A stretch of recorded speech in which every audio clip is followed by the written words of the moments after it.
ইউটিউবে একটি প্রশ্ন পেয়েছি। স্যার, আমি একটা বিড়াল পালি কিছুদিন হলো। সে হঠাৎ করে সামান্য পরিমাণ আঁচড় দিয়েছে। আমি ডেটল সাবান দিয়ে ধুয়েছি, ভায়োডিন লাগিয়েছি। আমার এখন ভ্যাকসিন নিতে হবে কিনা? বিড়াল বা অন্য যে কোনো প্রাণীর স্ক্র্যাচ বা বাইট থেকে যদি আপনি সামান্য পরিমাণও আহত হন, তাহলে আপনাকে কিছু প্রিকশন জরুরিভাবে নিতে হবে। তো এর মধ্যে আপনি যেহেতু ডেটল সোপ দিয়ে ওয়াশ করে ফেলেছেন ক্ষতস্থান এবং ভায়োডিন লাগিয়ে ইনিশিয়াল ট্রিটমেন্টটা আপনি ভালোভাবে করেছেন, কিন্তু তারপরও আরও কিছু স্টেপস আপনাকে এনশিওর করা উচিত, স্পেশালি যদি আপনার বিড়ালটার ভ্যাকসিনেশন স্ট্যাটাস সম্পর্কে আপনি নিশ্চিত না হন।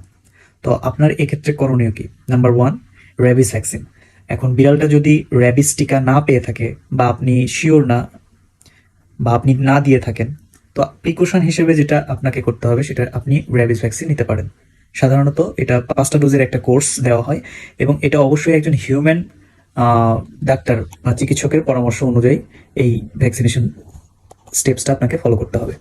নাম্বার টু, সেটা হচ্ছে টিটানাস ভ্যাকসিন। মানে যেহেতু আপনি আঁচড় পাইছেন বা কামড় যাই হোক, সেখানে যদি কোনো ক্রমে ইনফেকশন যদি আপনি প্রিভেন্ট করতে চান, তাহলে অবশ্যই ডক্টরের পরামর্শে টিটানাস টিকাও সাথে নিয়ে নিতে পারেন। আর last of all number three, সেটা হচ্ছে যে আপনার যে বাইটিং সাইট বা ওন্ড বা স্ক্র্যাচ সাইট, এই সাইটে আপনাকে একটু অবজারভেশন রাখতে হবে। মানে স্ক্র্যাচটা জায়গাটা ওইটা যদি লাল হয়ে যায় বা ওখান থেকে যদি পুজ দেখা যায় বা পেইন বা সোয়েলিং এই ধরনের কোনো অবস্থা দেখা যায়, তবে অবশ্যই দেরি না করে দ্রুত একজন হিউম্যান ডাক্তারের সাথে পরামর্শ গ্রহণ করা উচিত হবে। আমরা জানি যে আঁচড়ের পর ইনফেকশন প্রিভেন্ট করতে এই উপযুক্ত ব্যবস্থাগুলো গ্রহণ করতে হয় এবং এটা আপনার জন্য ভালো।